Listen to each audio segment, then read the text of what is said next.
Hello and welcome to another episode of Anomalies. This is a program about what happens when you're going down life's straight and narrow path and you find an interesting side road to take.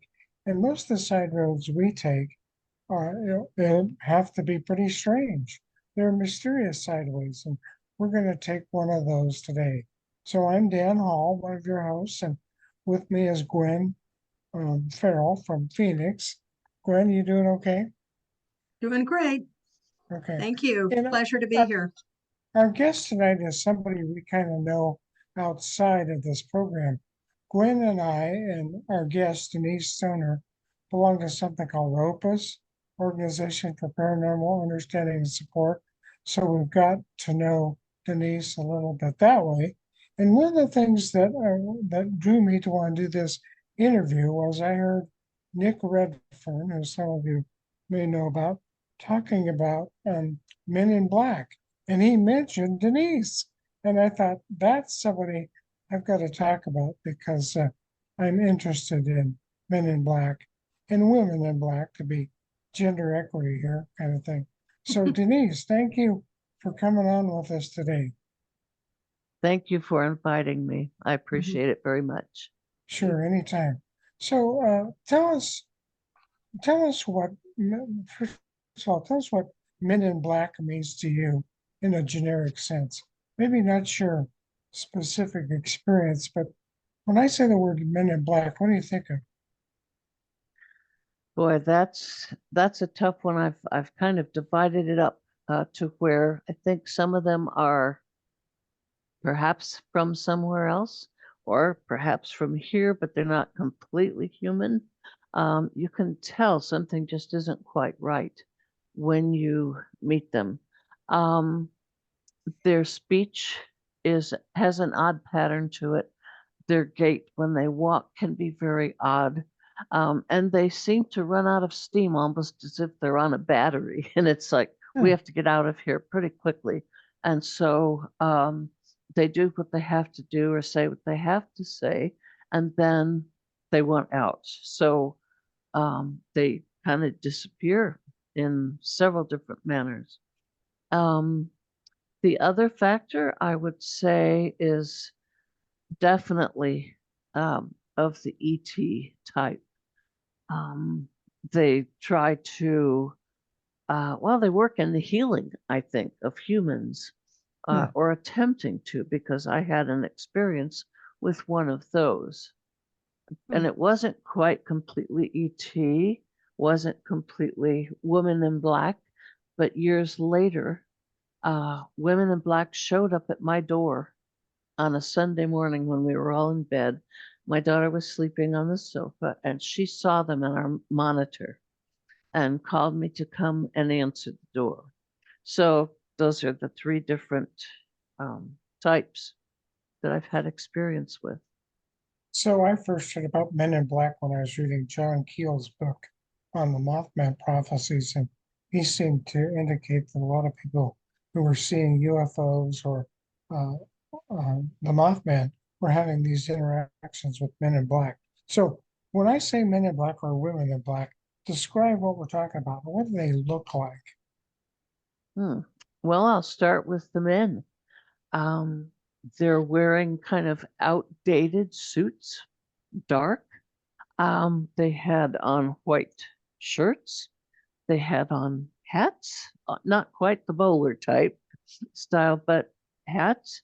And they carried briefcases, and their Hmm. faces and skin had well, I can only think of the word like dough, pliable perhaps, and very pale, as if they weren't well or something wasn't quite right with them. Mhm. Um, and again, their walk, their speech was different. Uh, and I would guess you would say something similar about the Women in Black, appearance wise.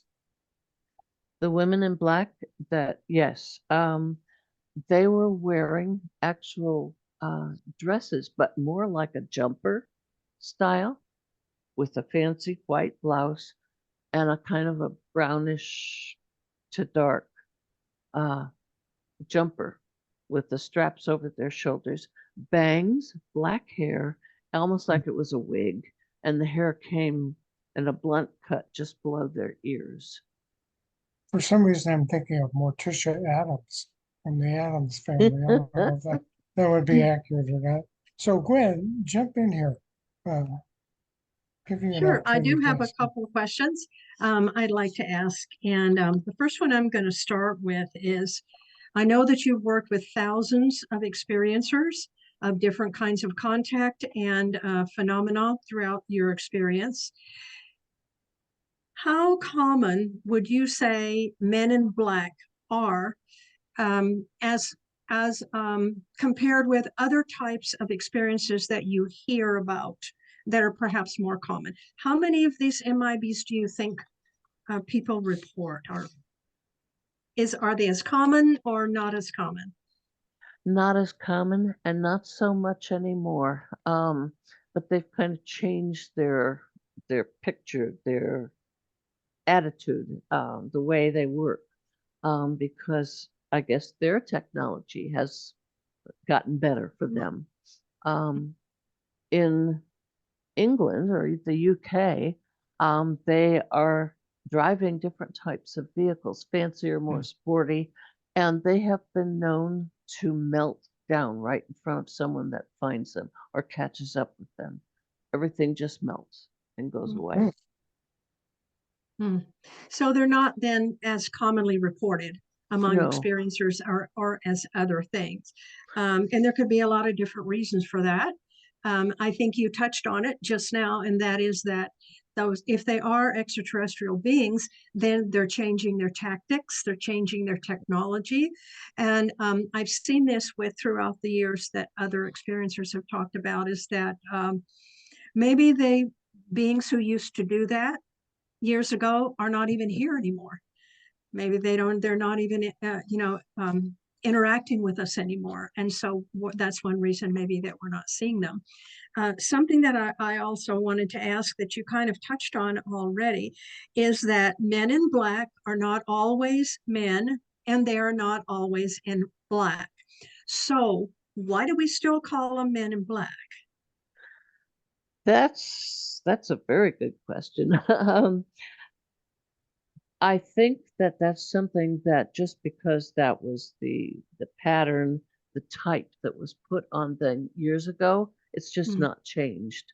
mm. So if they exist, which I think they still do in certain forms, um, they're still going to be called men or women in black.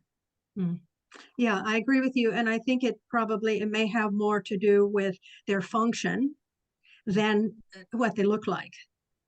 True. So, but can make a confusing situation even more confusing, as I'm sure you can understand, for people who are having these experiences. So, um, I'll ask another one, and then I'll turn the question back over to Dan. So, some people have reported that they have spoken with these men in black beings, that they've had some kind of, if not a real dialogue, but there's been a little back and forth with either telepathic, or sometimes they were actually speaking. And they have said that this being knows them. The being tells them things about themselves that nobody else should know, personal stuff. The being maybe refer to something inside the person's house that just a stranger wouldn't know. So it kind of looks like maybe um, there's some kind of beings that have some kind of psychic ability. So is it aliens with a psychic ability, or is it a different kind? Would that give us an indication that perhaps they're a different kind of being? What do you think as a paranormal expert? I'm going to have to say that I think they're another type of being just because of their abilities, Mm-hmm, what they share with us, and what they direct us to do. Um, that it just didn't feel right to mm-hmm, me. Didn't feel like, okay, this is another human being, this or something that we made and mm-hmm. designed. No, no, I just from my own experiences, I'm going to have to say they're not from here. They're not from here. Yeah. I have a friend, I won't go into all the details, although they're fascinating, but I don't want to take a lot of time. Several years ago, who's a psychic and very sensitive. And she doesn't know much about ETs, or she didn't then, but she definitely knows about other beings that are live among us. And she saw something she thought was an MIB, and I was a field investigator at the time. So she knew that. So she called me up right away and said, "What do you know about MIBs?"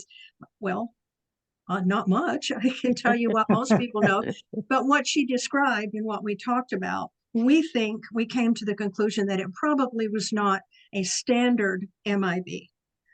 What we think of with the beings in the hats, the fedoras and the coats, and asking the weird questions or giving warnings, things like that, that for her, it may have been more of a paranormal being.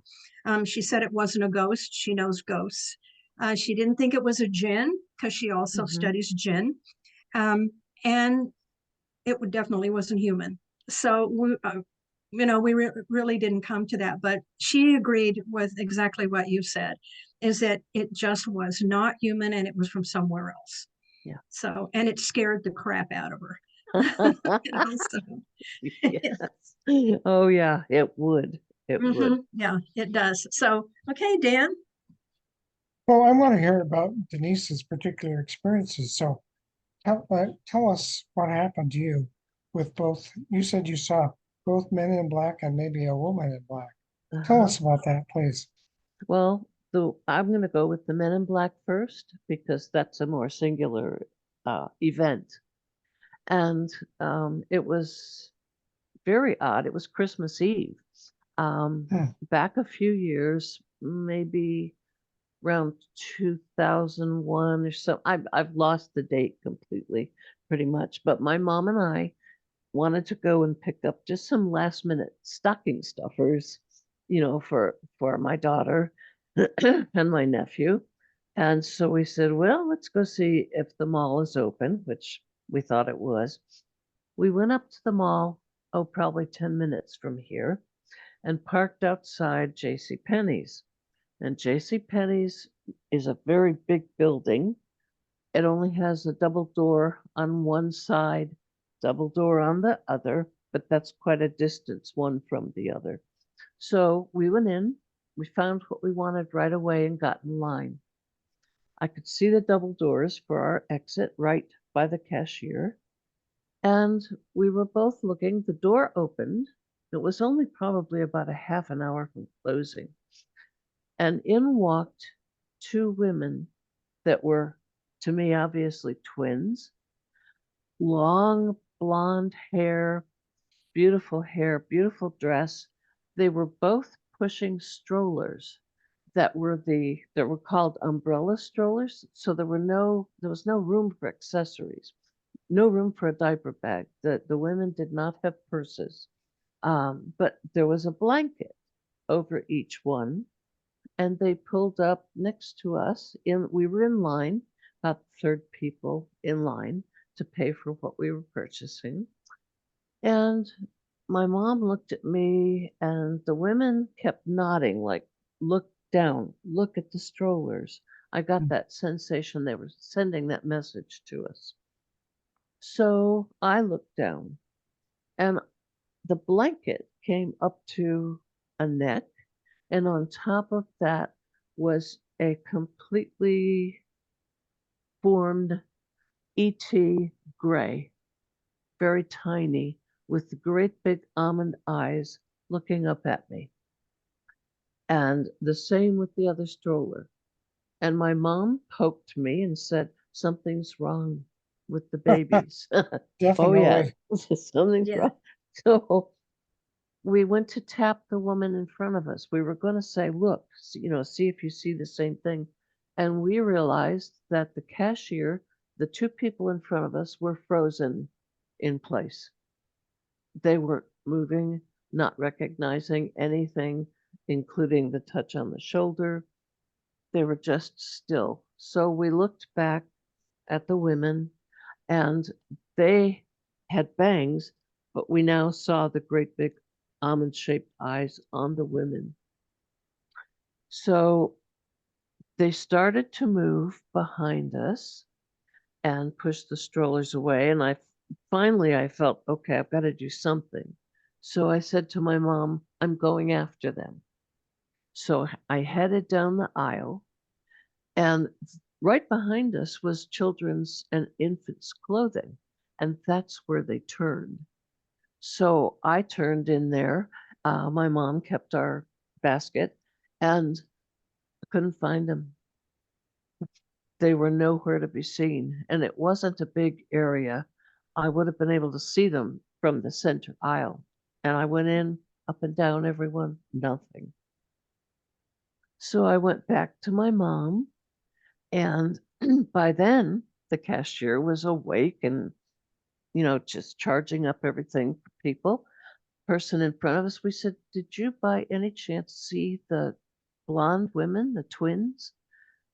And she looked at us like, no, what are you Hmm. talking about? And I said, oh, never mind. I just left it at that. She paid for her things and we paid for ours. A lady came behind us with keys. She was going to lock the door for the night. So we went out the double door, which had, as you know, some malls outside have really wide sidewalks. That's what this one had. And outside was right in front of us, just a few parking spaces. That's where we parked. The other end, it was all brick wall until you got to the end. And then there were a few more cars. So my mom she was a really quick moving little lady. Barely came up to my shoulder, and here she was hauling bags and off to the car, which was in the second parking space. So she was at the door of the car, and I was slower moving across the sidewalk, and I heard a sound and turned around, and against the wall were three men in slightly varying sizes. Hmm. And they were staring at me. And they said, you've seen us before, which I don't remember that. But one stepped forward and said, you were just shown something inside that store. You are not to speak of that ever. Hmm. And then another one said, yes, there will be consequences. And I felt some sort of mild threat and fear, like, Mhm. uh-oh, I better not speak of this. So I thought, I've got to show my mom because she was involved in it. So I stepped off the sidewalk. I crossed just a brief area where cars were coming and going to park. Only late at night, everything was closing. There was no one. Walked to my mom and I said, look, the men were gone. Hmm. So the only place they could go was in our direction to our car or way down the sidewalk to the other parking lot. And we would have seen them, but they were gone. So we got in the car and my mom looked at me and she said, what was wrong with those babies? Hmm. And I said, well, what did they look like to you? She described them the same as I would have and did. And she said, well, what was going on? And I said, did you see the three men? Did you see them? No. So I didn't speak of it for a lot of years. We talked about it all the way home, came home and started doing Christmas things again, and just kind of forgot about it for a while. My mom brought it up one more time. She's gone now, but brought it up one more time and said she wanted to understand what happened to us. Why was it necessary to show us what we saw? I still don't have an answer. Hmm. Very interesting. It's interesting that you say that it took place around Christmas, on Christmas Eve in a mall, because that's where my friend saw hers. She was Oh, shopping at a major Hmm. department store. She went shopping at a major department store, only it was about 3 days before Christmas, but they were wow. about to close in about 20 minutes. It was Oh, not in the store. She saw the being outside. But uh, isn't that interesting? In the very bit of much. populated area like that, Yep. wow, it's interesting. Very much so, to know that someone else had the Mm-hmm. same type of experience. Yeah, absolutely. Yeah, in the same thing. Yeah. I wanted to ask you, I've been reading a little bit more about this topic, and Mhm. there are some people who are writing about it who say that these beings are drawn to certain people for some reason. Okay, we know in the contact field that we believe that sometimes extraterrestrial or interdimensional beings are drawn to certain people for various reasons, and we kind of know what those are. So my question to you is: had you had any kind of experience, paranormal, extraterrestrial, anything, or your mother before that? Oh, yes. Uh, the extraterrestrial for sure, since I was 2.5 years old. But then the paranormal stepped in, um, and we had a lot of experience with beings that were they didn't appear to be ET. They appeared to be spirit. Um, a gentleman that visited my mom, who just lived on the other side of this home, um, had a man, and you've probably heard of this, with top hat and older style coat, almost a tailcoat or Mm-hmm. so he would come to the house, and at first he would turn her refrigerator up so everything froze. The milk, everything on that lower level, all froze solid. Wow. And she would turn it down, back up it would go. So finally I said to her, tell him to stop. Tell him to find something else that interests him and see if we can't guide him away from that Mm-hmm. frozen food thing. So the next thing you know, he was upstairs, and that's where my sister stayed. And she had, remember those old receivers that had the fancy zigzag lights and they would flash and when you played music? Mm-hmm. She had one of those. He went to that and the TV. If she turned the TV off, you could sit on the end of her bed, turn that TV off along with the fancy lights, and in 10 minutes it would be back on or less than. You could not turn any of that equipment off. So Wow. that's where he remained until they moved. Wow. Wow. Yeah. So very interesting. Yeah. It sounds almost like trickster, a trickster being, or perhaps, as I am not an expert on jinn, but I understand that that's some people believe that's what they do. Hmm. Is they're just here to confuse us and to scare us and to mess with us. And they do have a trickster aspect to them. So it kind of sounds like that. Why else would he be doing that? Unless he Yeah. wants to observe human behavior or technology. But that's a very interesting story. Thank Yeah. you. It's, oh, you're welcome. The Mm-hmm. other one was mine. I used to give relaxation classes and meditation for, about 10 years. And I had regulars that came once a week. And one week, we always tried to do something in the way of getting messages for each other to see what would happen. And I would write them down. So this one night, someone had requested that we try to reach one of their relatives. And we were sitting in the pitch dark. It was a business that offered us their room to do this. So we were sitting, turned out the lights, and we always meditated for 1 hour, a solid. Wow. And so we were doing that, and I heard a click, and my eyes popped open. Everybody in the circle, their eyes were open looking. A TV up on the wall came on, and a little candle that we had on the floor burned out. It, flickered and then burned out. Mm-hmm. And then some sort of spirit, a man, came through the back door and stood in the center of the circle, looked at all of us, and then went out through the front door without opening it. Hmm. Did everyone see him clearly? See him Everyone. being there? Yes, everyone. Hmm.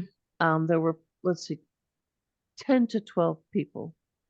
Wow. And the one gentleman that wanted to see or have contact with someone that had passed away in his family thought that's who it was. Oh, hmm. Interesting. Interesting. Yeah, Dan.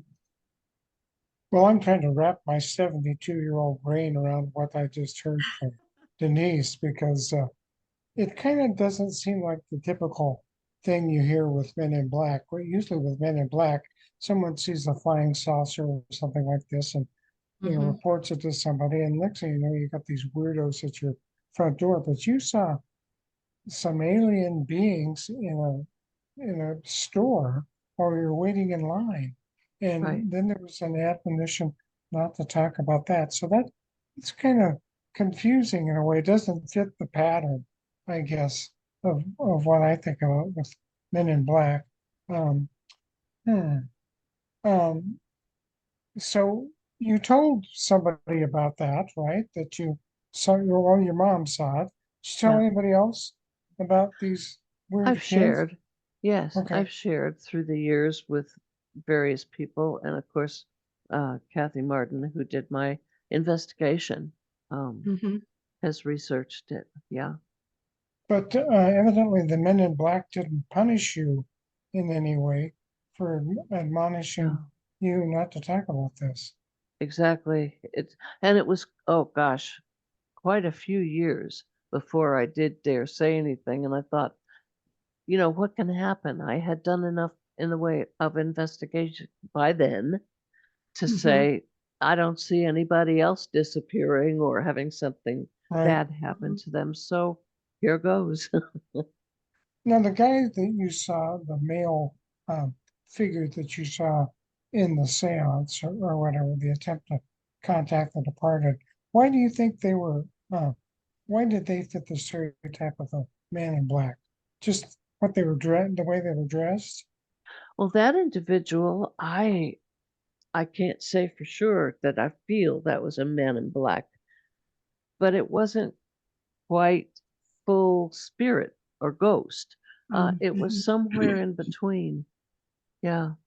Hmm. Um, it's a question I have too. We all Yeah. have so many. Trying to solve this is really takes up a lot of time, but it's fascinating.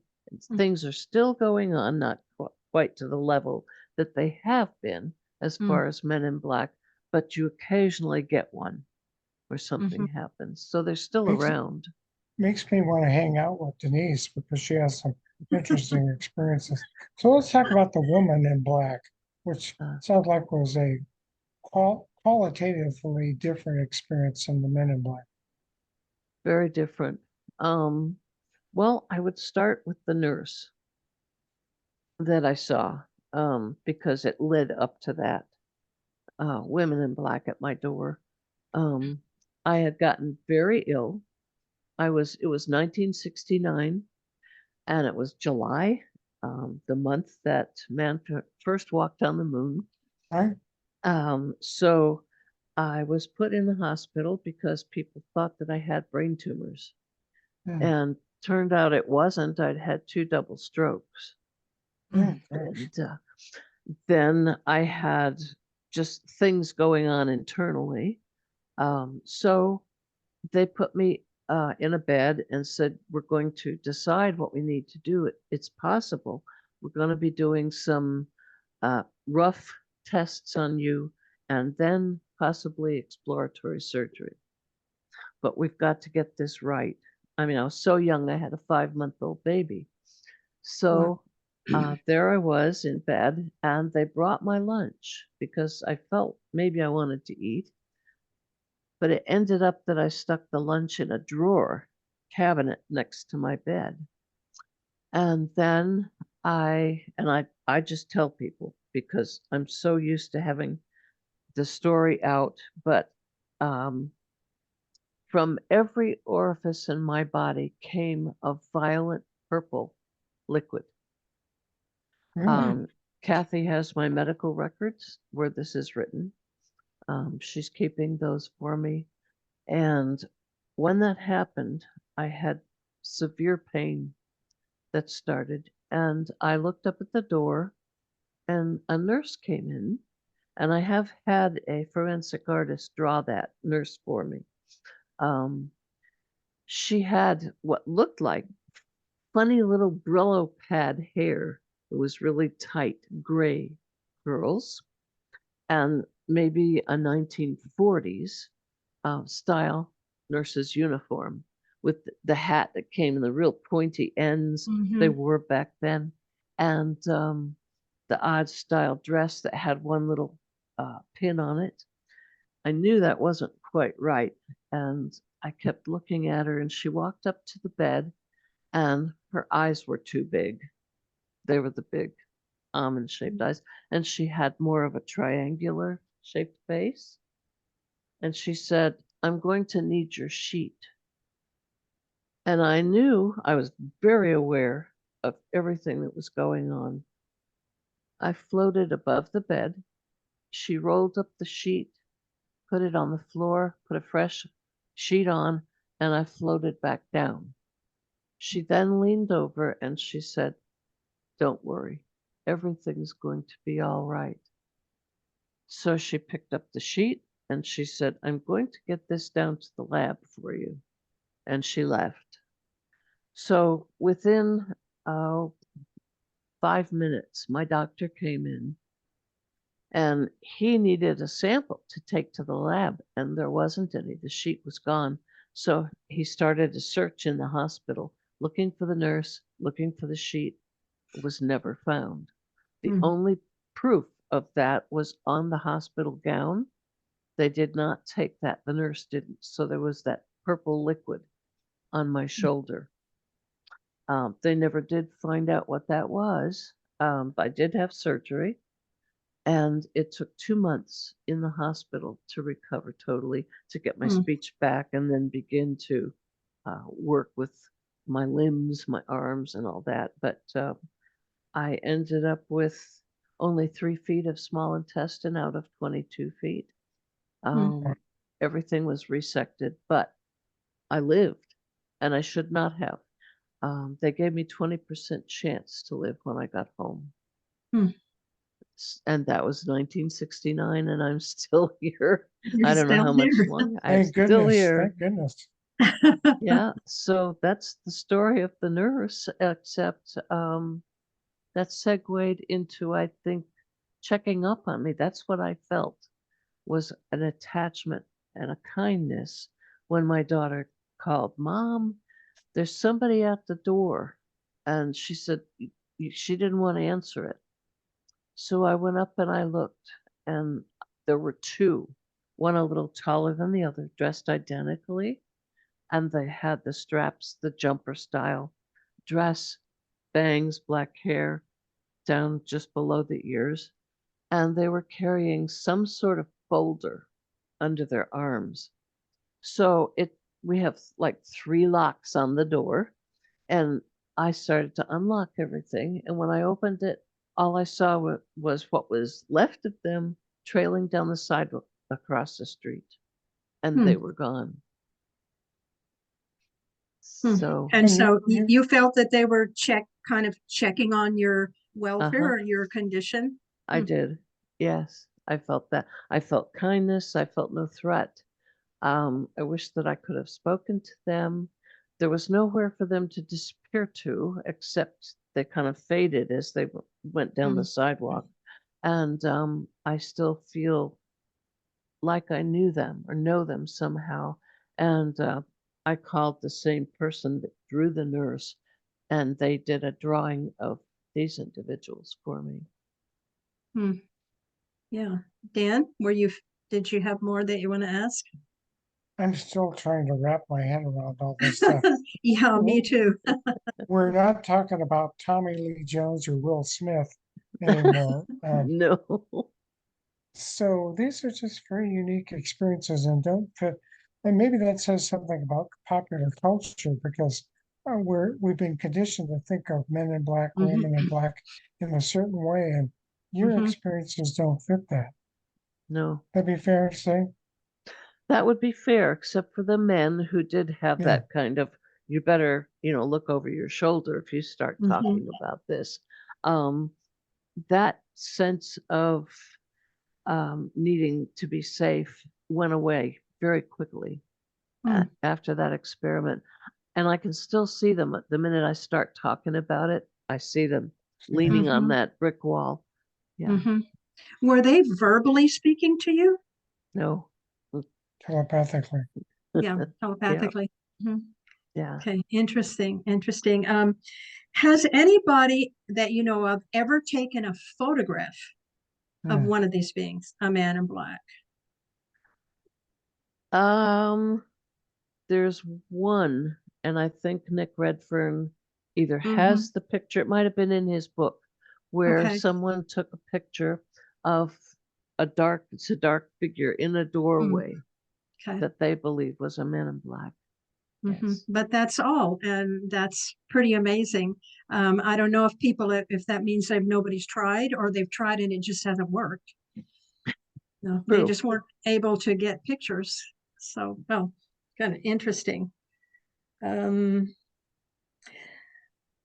I I think we don't want to keep you too long, but before we close, I'd like to ask at least one more question, and Sure. that is, did you ever have a feeling, or all the people that you've spoken with who've had these kinds of experiences, that there might be something demonic involved? Oh, this is going to be my opinion only. Okay. Um, Based on experience and working with others, that I don't believe that's demonic, but I do believe that in some cases, a lot of the spirit, a lot of the naughtiness, Mhm. some of the demonic and the ETs, Men in Black, may come out of the same, you want to call it a portal, but I Okay. think that they've learned to enter and Mhm. exit at their will. I don't know if they run into each other, but I think that's exactly what happens in a lot of Mhm. cases. Yeah, there are people. There, of course, there's theories about this, like everything there is in Yeah, this field and phenomena. Though that they are demonic, some, and that they are here to try to sort of lead us off track into a dark side. But so who knows? yeah, That's something that would be interesting to pursue, I think. So, yeah. but I'm nothing that working. you have experienced has been demonic. Uh, I have been involved in the demonic as far as helping people, Oh, but mhm. I did not relate it to anything to do with ETs at the Okay. time. I am still working on that situation now. Mm, Um, it's really difficult because those individuals are so upset emotionally, um, mentally, physically, every which way, because they don't know where to turn, what to do sure. to get true help with these things. Yeah. Yeah. Guess Yes, that's that's why Opus exists on some level to yes. get help with Yeah. those things.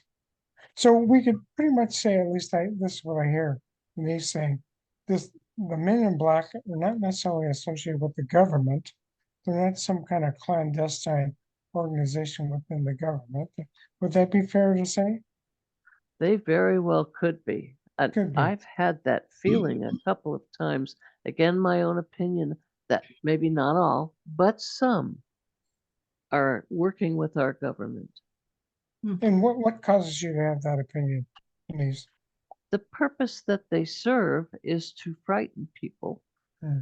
um, to keep them from talking about their events, experiences in the moment, like running right out and saying, I was on the UFO, or I saw this entity mhm. that's not human.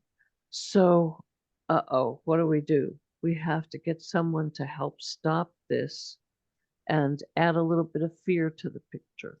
So, Right. Hmm. yeah, I feel Mhm. that. And um, I was one of the ones chosen to work with Mr. Bigelow. Um, Mhm. when they were involved with MUFON. And there were many, many events that happened that it didn't matter what we did, change our IDs, change our correspondence method and what was put on the top of the letterhead. All of that could be changed, and we were still beat to the punch trying to get to someone's home. Hmm. We were on a dispatch system where we could only tell our own family. We had Visa cards that we just took, and wherever we were sent and dispatched to, that's where we went without telling.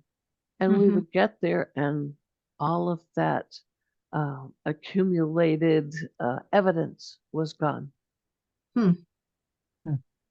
Yeah. So I want to be conscientious of our time here, but you mentioned the magic name, Bigelow. So tell us who he is and why he might be significant to this conversation. I think he's much more than he leads everybody to think. I think he knows much more. I don't know why, but something is totally different about this man. I Mhm. worked for him for, maybe it was 10 to 12 months. Mhm.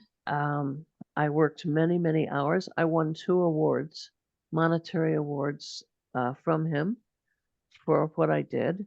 Um, And what but there were you was, doing for him? we were tracking UFOs so that he could capture one and build one of his own, Hmm. back design it. And we tracked one night from just above Virginia all the way down across Florida and into Texas. We dispatched so that people would be there. We felt that it was going to come down because it had been in the radar, if you will, Mhm. for a week. And when the individuals that we dispatched got into their car at the airport and started to drive to the destination, they were told to turn around and go back, that everything Hmm. was gone. Hmm. Right. So this would be in the MUFON Bass SIP program. Yeah, Yes. we've had Richard Lang on the show before. Oh, Yeah, and yes. he's told us a bit about that, but he doesn't have the experience that you have. You know, he was not a dispatcher and he didn't see things that and experience things that you have. So that's very interesting. That's a historical thing. I mean, that's part of the history of this phenomenon. It's not just stories that people tell. So No, it's very important, you know, that gets out there, that people share what they can yeah. of that. And So Richard was our boss.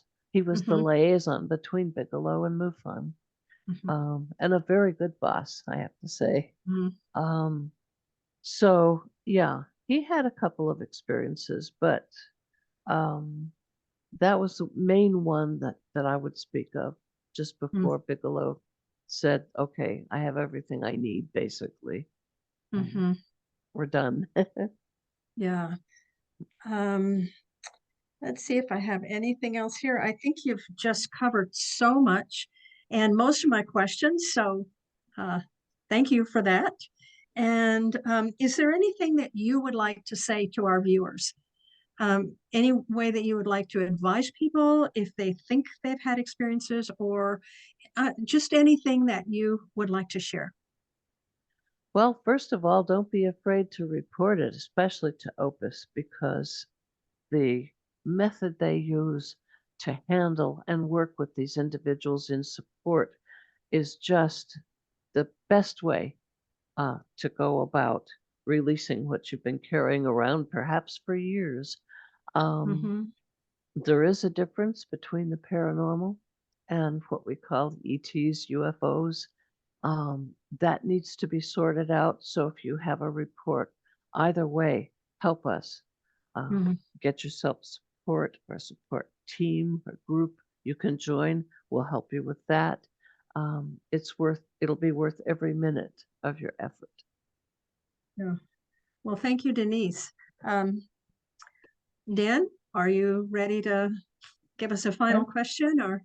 I'm still kind of gobsmacked by everything that Denise has said.